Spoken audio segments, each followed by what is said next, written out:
All right. Hello, everyone, and welcome to our CF Montreal podcast, Le Collectif, presented by Vidéotron. I'm Catherine Paquette, your host, and I'm really pleased to welcome our striker, number 23, Kamara, on our podcast today. What an entrance. Wow. Merci. Thank you for being here. Thank you. Thanks for having me.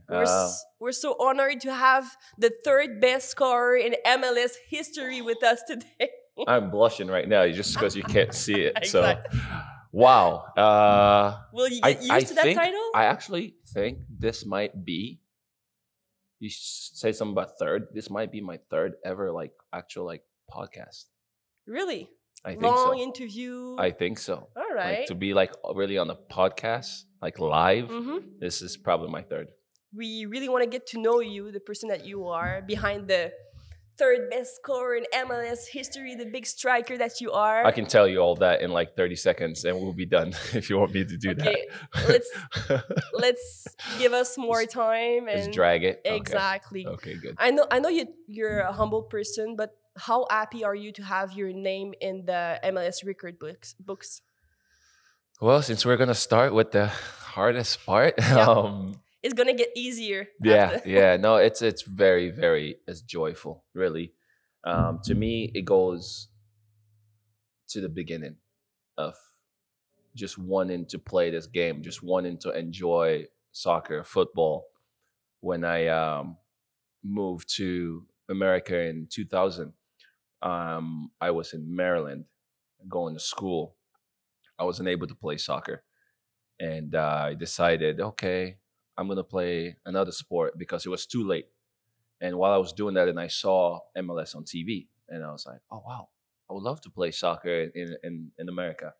And I moved to California, and I joined my mom, and then all of a sudden I started playing, and I was like, okay, well, I want to go to college because they said the only way to play, you have to go to college. So I was like, okay, then I went to college. But the reason why I'm saying all this, because going to school, going to college, and the days that I'm not playing. So I went to college and I didn't even play my first season because I didn't have the grades to play the first season because I came to America late. So to be able to do the extra work while I can see the Los Angeles Galaxy Stadium when they were building it, and they built it. So every day I'm running around the stadium, visualizing in my head that one day I want to play here. And so finally make it. So yeah, it's. And you even worked in the stadium, right? Before you were a professional player. I did. I worked at the Galaxy Stadium too, under the operations crew. If you people that don't know what operations crew is, we break down the goals, we set up the goals, we put the barricades to stop fans from coming in, and doing all that. So during games, I would just sit up and watch, and just you were visualizing maybe, myself one day to play. So to be able to do that, and today to be able to say you're in the top 5 or top 3 of goals, it's crazy. But dreams do come true. It comes true really when you wake up and you work hard for it. You're a leader, even if it's your first year here in Montreal. In fact, you were a leader as soon as you arrived here. What do you like the most about being a leader in the locker room? You're a boss. No, but there's 2 type of leaders, obviously. As I've learned over my career, they say you lead by example, or you could be a vocal leader, or you can just be, we have some players in here that don't say much, but they go out there and they do the work every day, and that's them leading, by their own ways. And yes, I become the guy where I'm vocal, but at the same time, I don't take, a day off or time off. I'm definitely want to, keep pushing myself, but it motivates you. To me, even when they score goals, you celebrate, you're happy, you're dancing. What you don't know is how hard you have to work to score that goal so you can be happy. So how hard I have to do what I'm doing, it becomes natural now to try to, I don't know, I can't say try to be a leader, but just try to do something that's good for the people. We've seen, I think, 1 or 2 videos of you in the locker room giving out a golden jacket. What's the story behind it? Golden jacket. That's amazing. I did my first my first Goal at San live Saputo, no right? live session. My first Instagram live I did here in Montreal. I invited some people in the live session. We were just chatting up, and there was a young man there with a bunch of his friends, and and then they joined. We talked so much. They're like, "Yeah, score a goal and do this and do that." And he's like, "You're not gonna miss me at the game. I'm gonna come. I'm gonna be wearing this jacket." And so I said, "Okay, I'll make sure then, I see you." And then then I says, "Well, matter of fact, we're going to switch. If you bring that jacket to the game, we'll switch jacket for jersey." I love So that. it's not my jacket, it's this young man's jacket. And it's part of all of us now in the locker room. And it's a special thing that we celebrate with when we win games. So again, that's what it is. That's what football really is. But It's that's a great from the example of people. your Yeah. leadership. It's from the people. It's not from me. It's from people that lives here, from Montreal, and being part of their team, because it's their team. We're all here for a year, 2 year, 3 years, whatever time we're here. But whoever is from Montreal and whoever is from here is always going to be here. And even the Sweet Caroline song is your idea, right? Sweet Caroline. Bum, bum. Gabby Gabrielle Carbo only knows that part. Pom, Okay. pom, pom. Gabby says he only knows pom, pom, pom. Love that. Oh, it's awesome. No, stop. We can't. No, it's good though. It's good when you travel. In this sport, it's so diverse, and that's what, again, Montreal, the city, really is. It's so diverse. People from different background, different cultures are there. So, I sense a really nice energy atmosphere when I played in Finland.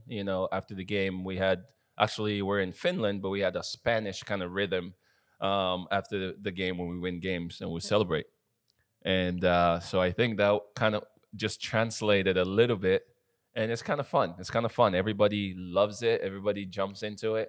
And for us to have something that we celebrate, because we work so hard during the week, and then to be able to play games or home or away, and which we've done really well on the road this year. But it's not just win the game and come in and forget about it, but we have to appreciate each other. And I guess that's our appreciation stuff. But it's not me. It's not just me. It's it's collectiveness, because if people don't really like it, then we're not gonna enjoy it. So yeah. I don't want to remind you, but you're one of the oldest in the locker room in the team. I'll toast to that. Yes. Do you feel like you still have something to learn about the game? So much. Really? So much to learn. I'm always learning.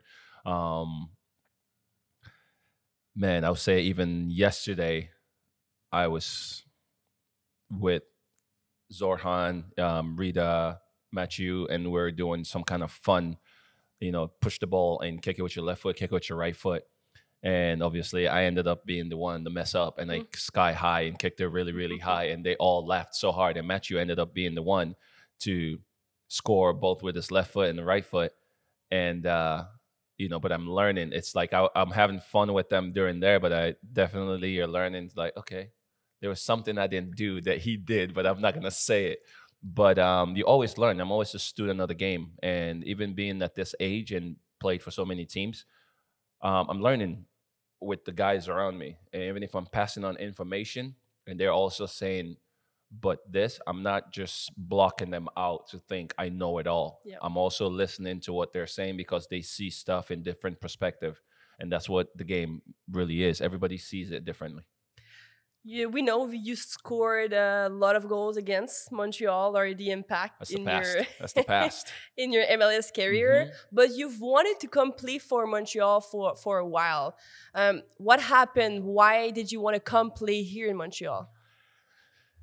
Again, I'm going to sound the same over and over, because, when I say diversity and I say culture, like those things really, it's important in this game. And it's important in my life, because I grew up around that. I grew up, in a big family, a really, really big family. So I've always had people around me. How many sisters and brothers? Oh my God. So, well, I'm the only child of my mom, but there's 16 of us to my father. And everybody travels. So my sister lives in England, and, I have people in America and other countries. But just growing up in a really big house. And I remember the first time we came to play here, I loved the fact that I was sensing something foreign, something different from America that I've been around, and the diversity of people when I came here, it was awesome. So to me, that was like a really good thing. And now that you live here, was it everything you hoped for? Everything and more. Really? I mean, the season we're having and the everything. French? And the French, oui, un peu. I'm trying my best. No, but just everything. I mean, then I had so many friends that came through and played here. Yeah. Or even if we weren't friends before they came here. But to just feel some part of me that was part of Montreal, some of those guys, we became friends somehow because they would tell me, oh, people talk about you all the time, like you're coming to Montreal. And I go, yeah, I'm not there yet, but I'm coming. So I'm praying. I know. Let's make it happen. Finally make it happen. When this year, when really I had the conversation again, I'll keep saying with Victor Wanyama, it's the first guy, playing against him in Africa with Kenya and Sierra Leone. And when I had the conversation with him, when he called me, it's like, what are you doing, man? Why are you sitting there? Like, come join us. I say, well, have the boss call me and we talk. And Olivier called and we had the conversation. And I just, mostly everything he said, I was just like, yes, yes, yes, I yes. didn't know you talked to Victor before Olivier. Yeah, I spoke to Victor, which is good. It's good to have somebody that can connect with somebody and then you can. So I spoke to Victor and he told me that. It's like, okay, sure. Tell the boss to ring me. Boss rang me and I said, yes, yes, yes, yes, yes. The team was going to Mexico to play in the Champions League. And they were like, but are you ready? Like, can you play like next week? Is your shape, I was like, all I've been doing is running. I just came from the African Cup of Nations. So, but it's a good move. Okay, my toughest question now. What is your favorite goal against us and for us? Why would you ask that? Why would you ask me about a favorite goal against us? Why not? Well, okay, us is different actually because I don't think I scored against CF Montreal.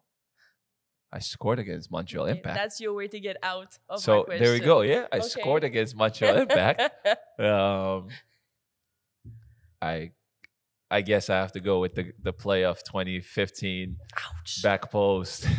Okay, that one hurts. But this is the climax of, again, younger people watching. This is the thing because as a striker, what I know and we've always said, don't put your head down when you miss because you're going to miss. And you're going to miss, but always look forward to the next chance. So before the goal I scored, I missed the penalty. And I missed the penalty. That's so I could have had my head down the whole time and not knowing how to pick myself up. But to me, I'm looking at this saying, I just need one more chance. I need one more chance. And that one more chance came. I remember the player on my team, Cedric Mabwati cuts in. He's getting ready to cross the ball. And that was my favorite goal against Montreal Impact. Yes, exactly. And your favorite one for us? Favorite goal with for CF Montreal. Favorite goal for the club, for CF Montreal, to me will have to be the first goal I scored at home at Stade Saputo. It could have been against New England. It could have been my first goal I scored for the club, period. But no, the first goal to score in front of our home crowd, on our home field, and on that side where our supporters were standing and just waiting for me to score a goal. So to be able to have that was special. I want to go into your personal life. You were born in Sierra Leone. Yes. You lived there during a really difficult time during the Civil War. Most of your life there. I think to understand the person that you are today, we need to get back to your roots. And for people like me who were born in a country like Canada, who never experienced war firsthand, can you describe what it was like there? Is it a too difficult subject sensitive. for you? It's sensitive, but and people have to hear it. And it's tough to see things going on now. I'm older now. I have kids. And actually, yes, I was the age of my daughter when the war started in Sierra Leone. And obviously, my mother wasn't around. My mother had just left and moved to America, and I was next to move. And obviously, the Civil War broke out, so wasn't able to. But just to grow up in that, I remember in the beginning, you don't take it too serious as a kid because there's no school. So you stay home, play with your friends all day. So we do that. But the scariest part where we're locked up in the house for so long, and then when you come out, there's neighbors, friends that you've lost, and there's dead bodies in the ground outside, or the dead bodies that stays underground for a week, mostly a week, maybe 3-4 days to a week, swells up, vultures eating through them. And as kids, we're just walking past them, we're walking past them or walking through the city, just seeing kids our age or a little bit older with guns and stuff like that. So it was never good. It was never good to be around that. It was never, I think it hit me more at the very tail end of it. I remember once being inside and, all these gunshots, because then now it's starting to become real where people, losing their lives, and it's getting closer to your window. You can hear the gunshots hitting your windows and stuff like that. And I think now I was a bit older again because it was a 12-year civil war. It started when I was really young. So at the very end of it, which was 1998, 99, at the very end of it, and I wanted to get out because I wanted to hopefully join my mom in America. And so when I was hearing and seeing more stuff, you're eager, thinking, okay, my one foot's almost out, but again, you might not get out. So those parts was when it really started hitting. But again, till this day, I can only say I'm so blessed to be able to move and get out. That's why when I'm playing this game of soccer, it's a celebration because it's a blessing. You're lucky to be able to move out and do something because there's many other kids that didn't get the chance. It's maybe because what you've experienced that you live life to the fullest, right? And you want to enjoy life, and I hope so. But you want to see that from most people, And again, we're not going to compare stories on how you grew up, on how I grew up, which is true but that doesn't make me, stronger than you. You could have your own. I think it does, though. No, but you could have your own obstacles and how, what you have to do to go to school because my obstacles as a young woman were so small compared to what you lived. Okay, yeah, I'm blessed to say I went through that. But again, when I translate those stories to me, I want people to, okay, yes, because when you say that to people, they're like, well, I live here, I don't live there, But again, like at the moment, again, the most famous one, or famous notoriously, people know it's Ukraine. It's what's happening, and everybody opened their arms in this, which is amazing to see that. And because with all these things going on, it's not. It's not the heads that really matters. It's the generations of kids that you're, destroying their lives and, their futures, their families, or anything that it is. And to me, that's really what it was. My education was interrupted greatly, and I'm happy to be able to move to a country of opportunities and give me a chance to live a dream that, not many get to do it. Was there a time in Sierra Leone where you could dream of being a professional soccer player, or locally? Yeah, never international soccer player, because my brothers played locally on the local teams, our professional teams. So yeah, I wanted to be like them, but I never saw myself being on TV or playing. No. You immigrated to the United States at the age of 16. Yes. And at that time, you've never played for like a small or youth soccer club, right? Nope. So what was it like? You had your first chance with a small soccer club. Do you remember that day or how that happened? Actually, yeah, because that day then, happened. Yeah, I was 16 plus, and I got invited. Where I went to the high school team to play for my high school, and it was late. So they're like, oh, yeah, it's late. Season is done. It's playoffs time. And I was like, okay, well, what do I do next? Volleyball. And then You were tall. I jumped in. I was still growing. I jumped in to play volleyball. Volleyball is done, and I'm like, all right, what's next? Cross country, and then track, and then soccer came around, and I was like, yeah, let's play soccer. So I was playing soccer, and then one of the guys on the team, Christian Olvera, and he said, hey, they have a local team, a club team in Manhattan Beach, California. Do you want to come over there? I was like, sure. So I jumped on the bus and I went there. I remember I showed up and this guy let me, train with them. And the next minute asked, where do I live? How I can get to more games. And that team became family, Manhattan Beach Hurricanes.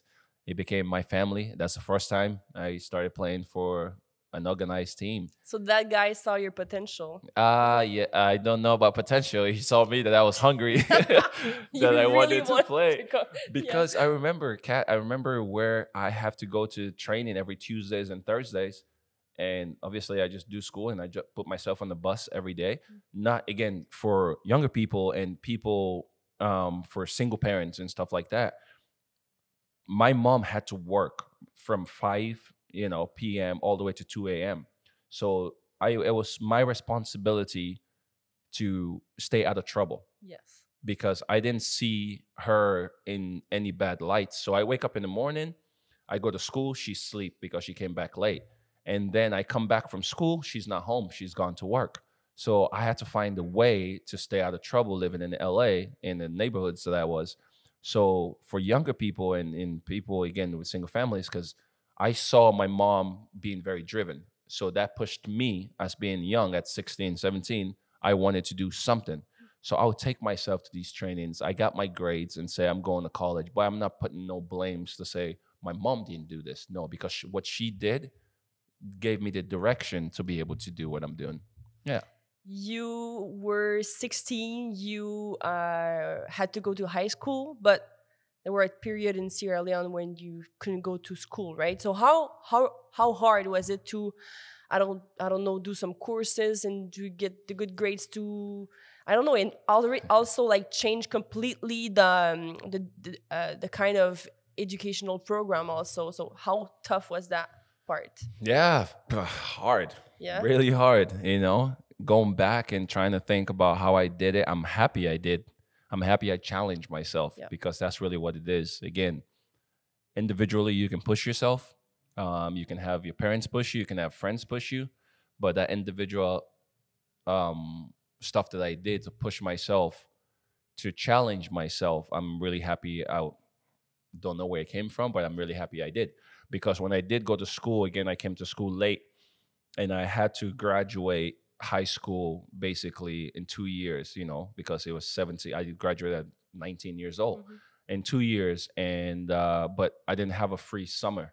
My summers was going back to summer school. So I was taking some higher school courses in college, in the college program, to make sure that I can cover up for the schools that I've missed. Because again, being in Sierra Leone, I missed so much. So when you come over, we have to take the placements exams to know where your level is, and I'd missed so much. So now it was either I will graduate by 19 or I'll have to go to adult school, because that's what you do. Before university, before right? university. So I'll have to go to adult school. If I only went for the 2 years, I'll go adult school after, or I can sacrifice my summers and not go have fun with everybody else. So I did that, and I was able to get all the grades to go into school. And you did go to university, and that was not, you got a scholarship, I think, but no scholarship. No scholarship. Okay. But it's great because I didn't go with a scholarship. Not for soccer, not for anything. I again went hand in hand to go to all these schools and beg the coaches, say, "Can I please come to your school?" Yeah. So can I please come to your school? And I went to, again, Cal State Dominguez Hills, where the Galaxy Stadium is. Yeah. I didn't get scholarship, but it was good. So you did play at your university, and you could see the stadium in front of me where you played. From my windows, I see the stadium, and that's why I applied for a job there so I can work there. And it was right in front of you. Like, now, how hard would you work to get what you want? Exactly. Yeah. In 2012, you founded the Heart Shaped Hands Foundation to help kids back in your country in Sierra Leone with the goal to help them get scholarship and also help them move, play soccer or any kind of sports, I guess. So 10 years later, what are you the most proud of? It's been 10 years? Oh, wow. Yep. I didn't even think about that. I'm proud of that I did it. I thought about it because I could have been selfish and just think about me, which that's what a lot of people think, that Kai just thinks about him, you know. But no, trust me, because when people see me on social media, they're like, oh man, he loves himself. You look at my Twitter handle, it says I love me, because I do love me, you know. But that doesn't, you know, those are things that drives me. Yeah. If I push myself to how far I can go, I'm bringing other people with me. I am not pushing myself just to be there by yourself. But again, to have, which is funny actually, the first heart-shaped hand celebration, guys, the camera's right there, this one, actually happened not in Montreal. It happened in Vancouver. Okay. Yeah. Good. So yeah, I did. When you played for Vancouver? Well, no, against them. Yeah. 2012. I did the right. heart-shaped hand celebration there in Vancouver. And then everybody started calling me heart-shaped hands in Kansas, heart-shaped hands. And then, but I'd already had my foundation since 2009.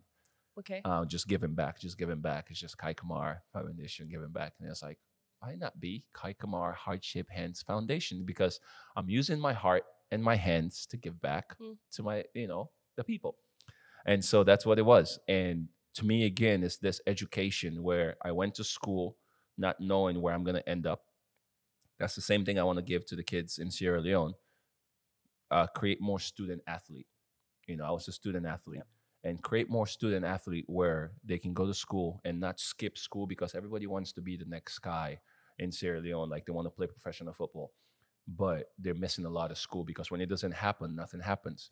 So to me, it's okay, go to school and hopefully you can get somewhere. But if you don't get, you know, that far to being a professional, but you can be a professional in something else. So that's what Heart-Shaped Hands is trying to do, which is really good. Again, we have so much support.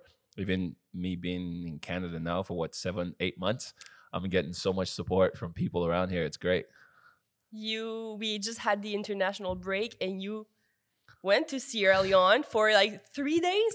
I was watching you on my Instagram. I was like, wow, that guy's going there and coming back in 2 days. That's crazy. But how was it? Thanks to the club for letting me do that, because again, that's the things I said there when I retired from playing internationally with the national team. Yep. Is what am I going to do?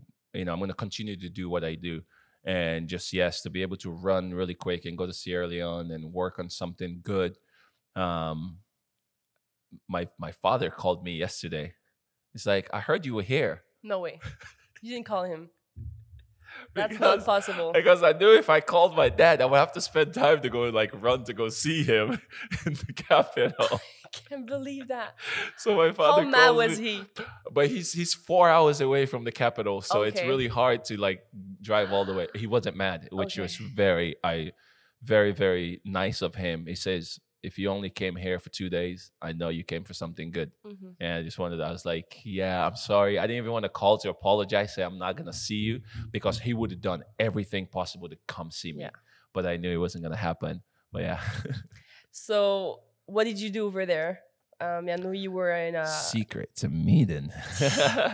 Secret meetings. Okay. Yeah, secret meetings. But obviously it's still in the direction of education and sports.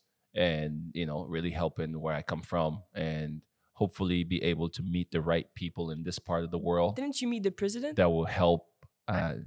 Secret meeting. Secret meeting. Sorry. Secret meeting. You trying to get it out of me. I'm just doing my job. See, I know you're trying to get it out of me. I keep saying secret meeting.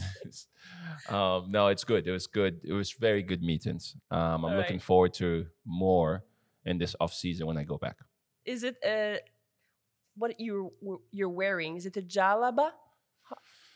Every country in Africa has their different, you know, meanings and you did buy directions. Well, not now. I've had this for for years. Okay. Yeah, I'm not just a guy that travels and then go buy stuff and start wearing it. I no, this is my normal clothes. I have a bunch of them. No, again, I'm Muslim, and that's the thing too. I was a Muslim refugee in America, and then I just had came to America in 2000 when 9/11 happened. I was this kid that was just lost. I'm like, I came from a civil war. Why is another one coming, following me around? And that one hit. At the same time, I was just lost in my head. But growing up again, a Muslim in America, I wasn't, the strong practice Muslim, but I just, every time you say that you are, you're getting discriminated a lot on. And that's where, again, I connect to this city so much. Where I'm here, I'm seeing faces of, people from backgrounds, Moroccan, Egyptian, everyone is here. And I personally feel like everyone is accepted here. And I love that. And you become, so good in that environment that you're in, not saying things haven't improved, because it's improved greatly, even around America, where people are getting behind that, thoughts of just thinking, oh yeah, every Muslim is bad, every this, or don't accept refugees, but I was both of those. You're really involved in the community here in Montreal with your foundation. You organize soccer clinics in and around Montreal. Talk to me about that. Yeah, no, they're involved with my foundation. Montreal has been like, the people were nice. They hey Kai, come here, and I was like, because this is what I love to do. Yeah. I love to explore and meet people. And so when I'm, going to Boucherville, and I'm going to Saint Laval, I'm going all over the place. I'm going to Bel Air. I'm going to different areas. And I love that, because I'm meeting kids and meeting families and people from different culture, different backgrounds. And again, bringing my smile up to them and telling them about what we're doing, Hardship Hands is doing in Sierra Leone. And people are like, yeah, here's my shoes, here's my old shoes, take it, give it back. And that's good, because now these kids also are having a connection with a place that they don't know about. They've never visited. But even for me too, where we had our clinic, first Hardship Hands clinic here, I was able to bring out, goalkeeper Seba came there, Victor Wanyama, Rudy Camacho, and, a bunch of the other guys. Zohan came. Yeah. So be able to bring all these guys around, and they wanted to help what I'm doing. And I saw the smile on not just the kids' faces, but even some of my guys. I was like, yeah, that's Hardship Hands right there. So you've met a lot of Montrealers in the stadium, yes, but outside and everything that you do. What can you tell me about the Montrealers? What's like our characteristic? Are we really generous, or what's about us? I don't know if it's just me or my smile that's making people generous to me, but I mean, I've been on the boat around Montreal for just, good people just say, hey, come, take my boat. Enjoy Montreal. We want you to like Montreal, I get invited to dinners and I go. I'm just, you say something, I'm there. But it's good. But again, that's, like I said, it's everything. When you ask me, is this everything you've expected? Yes, it's everything and more. Because on the field, we're doing good with the rest of the guys around, where it's been a good season. And then off the field, the guy's like, why are you all over Montreal? You're all over the place. I say, why do I have to be inside the house? Exactly. The weather is beautiful. Everything's good. Do you sometimes think about your after career? So how many years you want to keep playing soccer professionally, or what will you do after? I actually said, and I said to somebody that I want to stop. I don't remember what age I said. And then my friend goes, no, I want you to keep playing until you're in the wheelchair and you can play part of the wheelchair competition. So okay. I said, yeah, why not? I feel good. I feel good. So why not? No, it's been bad, man. These guys in this locker room, they've been calling me old, like grandpa and all this. So the more that they keep abusing me like that, you don't have any gray hair, so the more I'm going. It's because this mic is blocking it. You can't see the one I have in the corner. The mic is no, but the more they keep telling me this in the locker room, the more I'm probably just gonna not show up one day. Like, I'm done. No way.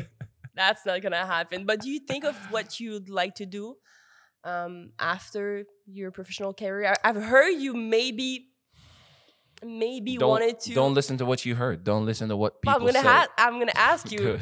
would coaching be an option for you? Taking a sip of water, thinking I about gotta it. clear my throat before I say what I'm gonna say here. That's gonna hunt me for the rest of my after career. Yes, coaching is definitely one of them. It's definitely one of them. Again, when you played professionally for 17 years or even before that, you know, here internationally, I've played under a lot of coaches. I feel like I'll be cheating the game if I don't give back. And again, with foundation, I give Yep. back. But even on the field, that's what the coaches are doing. After they played, they're giving back their knowledge to younger people. So I'll feel cheating if I'm not able to give back. So yes, coaching is one of them. It's one of them. Acting is number one. That's what I was. It's That's where I number was going. one. So it's a real dream, but because sometimes dream. you post it No, it's a on dream. your social media, Yeah. you'd like to start We- acting after your career. We. We. Right. I In love to. LA or anywhere. Montreal. Everywhere. There's a good acting scene here, actually. And it's so good to go around the city and see all these corners being stopped for stuff. I love Yep. to, because I know, again, my life has been a story. It's not about telling mine, but, being around different people and different works of life. I would love to challenge myself. That's what it is, because I don't want to just be comfortable waking up every day. I want to also, the same thing I'm doing now, keep challenging myself in something. So yeah. What would be your strongest quality as a coach? I don't think my personality will ever change. Mhm. And again, that's a very good trait in good coaches, or to be great or better coaches. To be able to relate to the people around them, and not just the players, but even yourself, the staffs, and everybody that works around you. Mhm. We have to respect people and know people, because to create an environment, it takes a lot, and everybody has their own story. I told my story today, but you have a story, and the chef's gonna have a story, and the janitor is gonna have a story. The chefs heard it all. The chef has heard it all. By the way, the chef makes the best food in town. He by the way, does. the best food. No, but I believe in that, because if I can connect with everybody else around me, to know that we're all a unit, because through I can bring my ideology to the field, but if everyone is not buying into it, it's not going to help a healthy environment on the field. We're going to the playoffs really soon. We'll have at least one game at the stadium. How excited is the team right now? Yeah, it's good. Very, Yeah? very excited. Very good. I've been playoffs before. It's tough. You want to make the playoffs. You've done really well in the whole season. It's only one game. But now it's different. Yeah, it's only one game, so it becomes hard. We're really happy to be hosting our game here in Montreal, which I believe is going to be loud, sold out. It's going to be loud. Exactly. So, and that's why I say it's been everything and more, Yeah. because having a season like this that we've had, it's successful to everyone. 5 of our teammates are part of the Canadian national team. A couple of the guys playing for Finland, Iceland, Honduras. The whole team is playing for somewhere except for me. You retired. I retired. But that's really something we're proud of. Like, if anybody is not, it would be selfish, because together we helped each other, gain something. So now it's us all coming back together and trying to, make a push for something, better than just making the playoffs. What will you remember about your first year here in Montreal? Not the games. No. Not the games, not the wins or loss, but the relationship that we've created, in the locker room and at the stadium, because I know how it was before and I know how it is now, to even see both sides of fans in the stadium now supporting us, because they've seen selfishness of the players really working to represent the city, and we can't do it by ourselves. So that's really good. Thank you so much, Kai, for your time today at the podcast Le Collectif presented by Vidéotron. We can't wait to see heart-shaped hands celebrations during the playoffs. Whew, that'll be nice. Thank you very much. Thanks for having me. Merci beaucoup. And yeah, a bientôt.